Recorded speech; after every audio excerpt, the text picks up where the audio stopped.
शाम के बज चुके हैं 7 और मैं हाजिर हूं आपके सामने एक प्यारा सा सेशन के लेकर के। और ये सेशन जो होता है इस बार मैट्रिक एग्जाम के लिए बहुत ही कारगर होने वाला है, क्योंकि यही क्वेश्चन आपके एग्जाम में एकदम छपा हुआ मिलेगा। चलिए और आपको एक और बात बता देते हैं कि लगातार हम लोग थ्योरम का सीरीज चलाने वाले हैं, यानी कि जितने भी आपके चैप्टर में इंपॉर्टेंट थ्योरम है उन सारे थ्योरम को हम लोग कवर करने वाले हैं। तो आप जितने भी इस बार 2025 में मैट्रिक का एग्जाम देने वाले छात्र हैं एकदम चैनल से जुड़े रहिए, अपने दोस्तों के बीच इसे शेयर करिए और आप लोग एकदम नियमित रूप से जो है आप क्लास को अटेंड करते रहिए। तो चलिए आज का क्लास स्टार्ट करते हैं। आज का क्लास है जी, इस क्लास में हम लोग थेल्स प्रमेय को कवर करेंगे और एकदम ये 100% गारंटी है कि आपके एग्जाम में एकदम आ रहा है। ये कई बार आ चुका है ये क्वेश्चन आपके एग्जाम में, ठीक है। तो चलिए बिना देर किए आज का क्लास स्टार्ट करते हैं। तो चलिए थेल्स प्रमेय क्या कहता है, सबसे पहले हम इसको जानेंगे। कहता क्या है समझिएगा जी। कहता है थेल्स प्रमेय, देखिए प्रमेय 6.1 को हम लोग थेल्स प्रमेय के नाम से जानते हैं जी, ठीक है। प्रमेय क्या कहता है कि यदि किसी त्रिभुज की एक भुजा के समानांतर अन्य यदि किसी त्रिभुज एक भुजा के समानांतर अन्य दो भुजाओं को छेद करने के लिए एक रेखा खींची जाए तो अन्य दो भुजाओं को एक ही अनुपात में विभाजित करती है, ठीक है। चलिए कहता क्या, ध्यान दीजिएगा प्रमेय, ये है एक त्रिभुज, ठीक है, और ये है दो भुजा, दो भुजा का ये बिंदु है, ठीक है। ये ए है, ये बी है और ये सी है और ये डी और ये ई। कहता है कि यदि कोई रेखा, ये रेखा जो है दो अन्य रेखाओं को, ठीक है, कह रहा है जो है किसी तीसरी भुजा का साबित करना है जी, ठीक है। बनाएंगे कैसे, ध्यान दीजिएगा, एकदम इसको रट जाना है जी, एग्जाम में एकदम छपा हुआ मिलेगा आपको 100% एकदम गिवन डायट में लिखेंगे कि त्रिभुज एबीसी में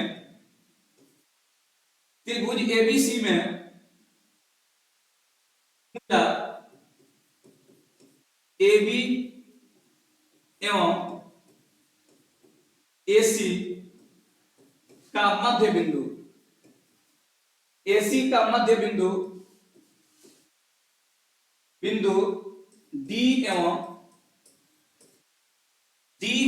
E है तथा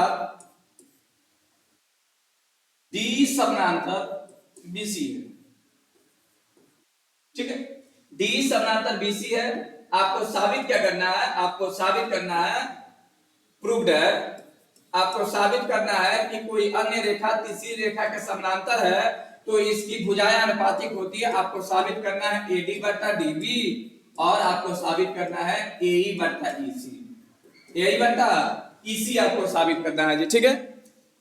आपको साबित करना है AD बटा DB और AE बटा EC आपको साबित करना है जी, ठीक है। तो चलिए आगे बढ़ते हैं, हम लोग इसको साबित करेंगे। अब लिखेंगे कंस्ट्रक्शन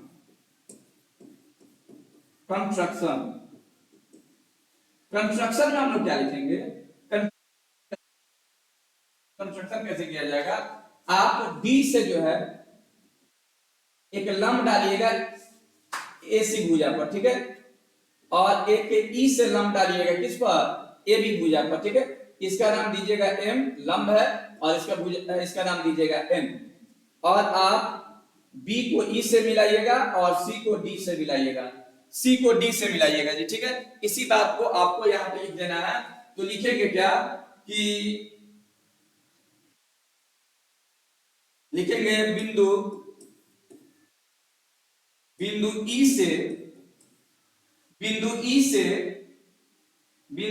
से EM लंब AB तथा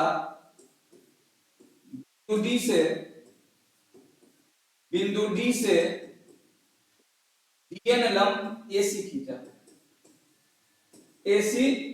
खींचा तथा B से E तथा C से D को मिलाया। आपको इतना पहले करना है, यानी कि सबसे पहले आपको गिवन डाइट में जो दिया है उसको लिखना है उसके बाद प्रूफ दैट लिखना है, उसके बाद आपको कंस्ट्रक्शन लिखना है, रचना लिखना है, ठीक है। इतना बात आपको लिखना है, उसके बाद हम लोग प्रूफ में आगे बढ़ेंगे जी।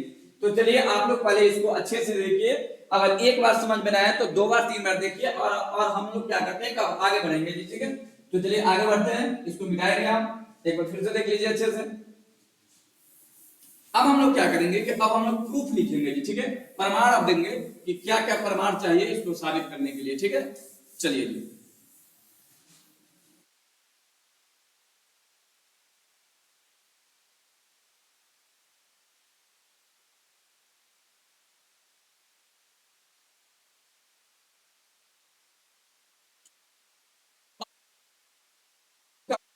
प्रमाण प्रूफ में हम लोग क्या लिखेंगे कि त्रिभुज का क्षेत्रफल जो है क्या होता है।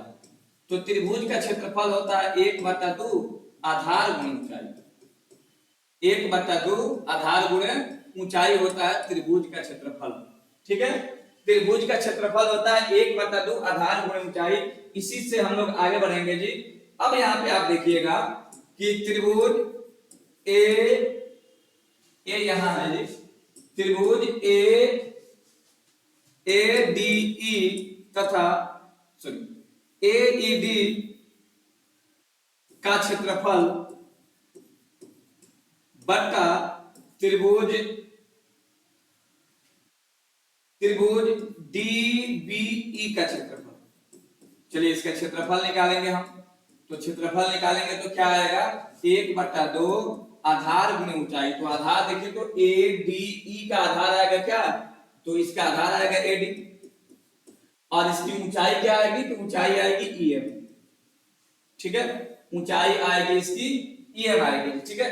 दूसरा देखिएगा त्रिभुज का क्षेत्रफल, तो 1/2 डी बी ई देखिएगा तो आधार हो जाएगा डीबी, और इसका ऊंचाई होगा क्या, ऊंचाई सेम हो जाएगा, यानी ऊंचाई होगा ई। तो ईएम से ईएम कैंसिल और 1/2 से 1/2 कैंसिल। तो आपने देखा कि त्रिभुज ए डी ई का क्षेत्रफल बट्टा त्रिभुज डी बी ई का क्षेत्रफल बराबर क्या होगा जी, तो होगा एडी बट्टा डीबी। एडी बट्टा डीबी समीकरण 1, ठीक है। अब हम क्या करेंगे, अब हम लिखेंगे पुनः, ध्यान दीजिएगा बाबू मेरे, पुनः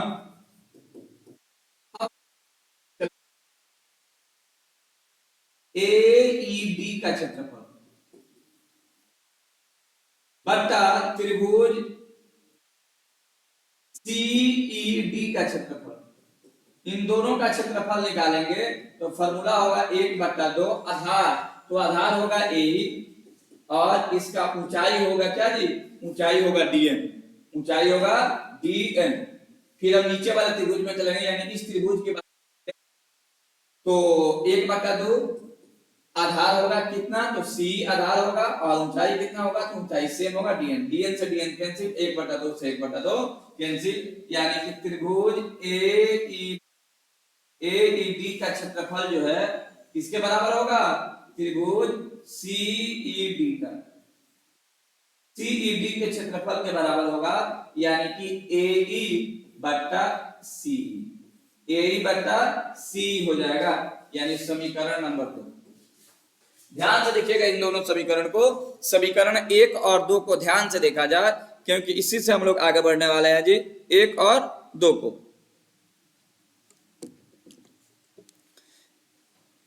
तो क्या करना है जी, 1 और 2 से आगे बढ़ना है। तो चलिए इसको अच्छे से देखिए, थोड़ा वीडियो को और हम जूम कर देते हैं ताकि आपको देखने में दिक्कत ना हो। चलिए जी, तो और आगे बढ़ते हैं हम लोग। तो अब क्या होगा कि देखिए समीकरण 1 प्राप्त हुआ, समीकरण 2 प्राप्त हुआ। अब हम ऊपर वाले इन तथ्यों को मिटाएंगे। तो चलिए इसको मिटा रहे हैं।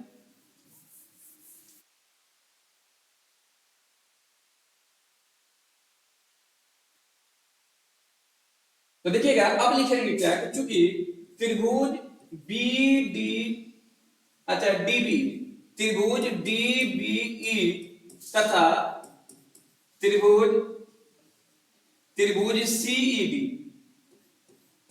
एक ही आधार एक ही आधार डी पर बना है, डी पर बना है, अतः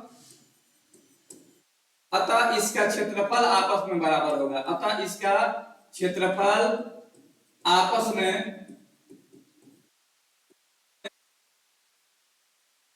बराबर होगा, बराबर होगा। ठीक है, तो बराबर होगा तो क्या लिखेंगे जी, त्रिभुज DBE का क्षेत्रफल बराबर हो जाएगा त्रिभुज CED का।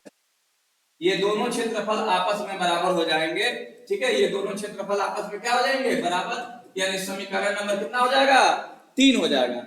अब इन तीनों समीकरण को हल करेंगे, ध्यान दीजिएगा, देखिए, तो आपको प्राप्त होगा AD बटा DB, सॉरी AD बटा DB और AE बटा CE प्राप्त होगा, बाकी सब कट जाएगा जी। ठीक है, देखिए ADE और AED दोनों कट जाएगा, और ये दोनों आपस में बराबर लिखी दी है तो ये दोनों कट जाएगा, यानी कट के ये खत्म हो जाएगा और आपका आंसर जो आना है वो आ जाएगा। तो लिखेंगे यहाँ पे समीकरण 1, समीकरण 1, 2 और 3 से, उसके बाद आप लिखेंगे समीकरण 1, 2 और 3 से, जब तीनों को हल करेंगे तो तीनों को हल करने के बाद आएगा AD बटा DB और AE बटा EC आएगा। ठीक है, यही आपको लाना था और ये आपको आ गया PROV। तो साथियों, इस थ्योरम को आप लोग बार बार लिखिए, क्योंकि ये क्वेश्चन वाली आपके एग्जाम में छप चुका है, यही आने वाला है, 110% ये आएगा आपके एग्जाम में। तो चलिए वीडियो को अच्छे से देखिए, इस वीडियो में इतना ही, मिलते हैं नेक्स्ट वीडियो में थेल्स परिमेय के विलोम के साथ। ठीक है, तब तक के लिए जय हिंद।